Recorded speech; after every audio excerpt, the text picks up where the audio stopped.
ആവർത്തനപുസ്തകം അദ്ധ്യായം 15. 7 വർഷത്തിൽ ഒരിക്കൽ നീ ഒരു വിമോചനം ആചരിക്കണം. വിമോചനത്തിന്റെ ക്രമം എന്തെന്നാൽ, കൂട്ടുകാരന് വായ്പ കൊടുത്തവരെല്ലാം അത് ഇളച്ച് കൊടുക്കണം. യഹോവയുടെ വിമോചനം പ്രസിദ്ധമാക്കിയതുകൊണ്ട് നീ കൂട്ടുകാരനെയോ സഹോദരനെയോ ബുദ്ധിമുട്ടിക്കരുത്. അന്യജാതിക്കാരനോട് നിനക്ക് ബുദ്ധിമുട്ടിച്ച് പിരിക്കാം, എന്നാൽ നിന്റെ സഹോദരൻ തരുവാനുള്ളത് നീ ഇളച്ചുകൊടുക്കണം. ദരിദ്രൻ നിങ്ങളുടെ ഇടയിൽ ഉണ്ടാവുകയില്ല. നിന്റെ ദൈവമായ യഹോവയുടെ വാക്ക് നീ ശ്രദ്ധയോടെ കേട്ട് ഇന്ന് ഞാൻ നിന്നോട് ആജ്ഞാപിക്കുന്ന സകല കല്പനകളും പ്രമാണിച്ച് നടന്നാൽ, യഹോവ നിനക്ക് അവകാശമായി കൈവശമാക്കുവാൻ തരുന്ന ദേശത്ത് നിന്നെ ഏറ്റവും അനുഗ്രഹിക്കും. നിന്റെ ദൈവമായ യഹോവ നിനക്ക് വാഗ്ദത്തം ചെയ്തതുപോലെ നിന്നെ അനുഗ്രഹിക്കുന്നതുകൊണ്ട് നീ അനേകം ജനതകൾക്ക് വായ്പ കൊടുക്കും. എന്നാൽ നീ വായ്പ വാങ്ങുകയില്ല. നീ അനേകം ജനതകളെ ഭരിക്കും, എന്നാൽ അവർ നിന്നെ ഭരിക്കുകയില്ല. നിന്റെ ദൈവമായ യഹോവ നിനക്ക് തരുന്ന ദേശത്ത് ഏതെങ്കിലും പട്ടണത്തിൽ ദരിദ്രനായ സഹോദരൻ നിങ്ങളുടെ ഇടയിൽ ഉണ്ടെങ്കിൽ, അവന്റെ നേരെ നിന്റെ ഹൃദയം കഠിനമാക്കാതെ നിന്റെ കൈ അവന് വേണ്ടി തുറന്ന് അവന്റെ ബുദ്ധിമുട്ടിന് ആവശ്യമായ വായ്പ കൊടുക്കണം. വിമോചന സംവത്സരമായ 7-ാം ആണ്ട് അടുത്തിരിക്കുന്നു എന്ന് നിന്റെ ഹൃദയത്തിൽ ഒരു ദുർവിചാരം തോന്നുകയും ദരിദ്രനായ സഹോദരനോട് നിന്റെ കണ്ണ് നിർദ്ദയമായിരിക്കുകയും അവന് ഒന്നും കൊടുക്കാതെ ഇരിക്കുകയും ചെയ്താൽ, അവൻ നിനക്ക് വിരോധമായി യഹോവയോട് നിലവിളിച്ചിട്ട് അത് നിനക്ക് പാപമായി തീരാതിരിക്കുവാൻ സൂക്ഷിച്ചുകൊള്ളുക. നീ അവന് കൊടുത്തേ മതിയാവൂ. കൊടുക്കുമ്പോൾ ഹൃദയത്തിൽ വ്യസനം തോന്നരുത്.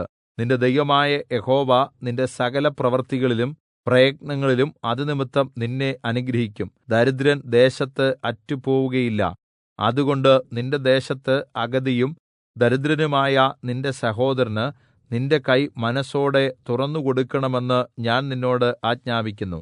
നിന്റെ സഹോദരനായ ഒരു എബ്രായ പുരുഷനോ എബ്രായ സ്ത്രീയോ നിനക്ക് സ്വയം വിറ്റിട്ട് 6 സംവത്സരം നിന്നെ സേവിച്ചാൽ, 7-ാം സംവത്സരത്തിൽ നീ ആ അടിമയെ സ്വതന്ത്രനായി വിട്ടയക്കണം. അവനെ സ്വതന്ത്രനായി വിട്ടയയ്ക്കുമ്പോൾ അവനെ വെറും കൈയായി അയക്കരുത്.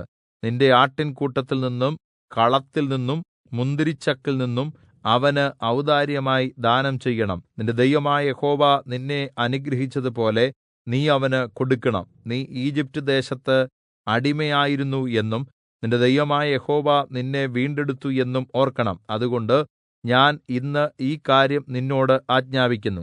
എന്നാൽ അവൻ നിന്നെയും നിന്റെ കുടുംബത്തെയും സ്നേഹിക്കുകകൊണ്ടും നിന്റെ അടുക്കൽ അവന് സുഖമുള്ളതുകൊണ്ടും ഞാൻ നിന്നെ വിട്ടുപോകയില്ല എന്ന് നിന്നോട് പറഞ്ഞാൽ, നീ ഒരു സൂചി എടുത്ത് അവന്റെ കാത് വാതിലിനോട് ചേർത്ത് കുത്തിത്തുളയ്ക്കണം. പിന്നെ അവൻ എന്നും നിനക്ക് ദാസനായിരിക്കണം. നിന്റെ ദാസിയോടും അങ്ങനെ തന്നെ ചെയ്യണം. അവൻ ഇരട്ടിക്കൂലിക്ക് യോഗ്യനായ ഒരു കൂലിക്കാരനെ പോലെ 6 സംവത്സരം നിന്നെ സേവിച്ചതുകൊണ്ട് അവനെ സ്വതന്ത്രനായി വിട്ടയയ്ക്കുമ്പോൾ നിനക്ക് വ്യസനം തോന്നരുത്. നിന്റെ ദൈവമായ യഹോവ നീ ചെയ്യുന്ന സകലത്തിനും നിന്നെ അനുഗ്രഹിക്കും. നിന്റെ മാടുകളിലും ആടുകളിലും കടിഞ്ഞൂലായി പിറക്കുന്ന ആണിനെയെല്ലാം നിന്റെ ദൈവമായ യഹോവയ്ക്കായി ശുദ്ധീകരിക്കണം. നിന്റെ മാടുകളുടെ കടിഞ്ഞൂലിനെക്കൊണ്ട് വേല ചെയ്യിക്കരുത്. നിന്റെ ആടുകളുടെ കടിഞ്ഞൂലിന്റെ രോമം കത്രിക്കുകയും അരുത്.